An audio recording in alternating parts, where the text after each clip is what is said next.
কি গরম, তারপরেও মরিচ গাছে মরিচ ছিঁড়তে আইছি, মরিচ আল্লাহ দিলে একটাও নাই। গাছ টুয়াই টুই দুই একটা পাচ্ছি, তাও বা পাকা, কোনো কাঁচা মরিচই নাই গাছে।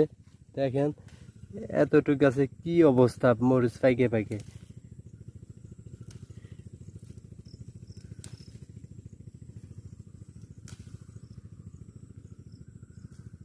এটা কিন্তু আমাদের নিজস্ব ক্ষেত, এই জমিটা আমাদের নিজেদের। বর্গা দেওয়া ঠিক মতো ফসল দেয় না, কি আর করবো। তা নিজেই বাড়িতে চলে আসলাম, আসে জমি জাতি দেখাশোনা করলাম, তারপর মরিচ ছিঁড়তে এসেছি। তারপর মরিচের যে অবস্থা, তা তো মনে হচ্ছে না মরিচ খানিক পাবো।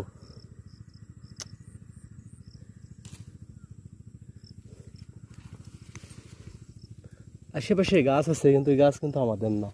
তারপর যে যতটুকু আমাদের যে গাছও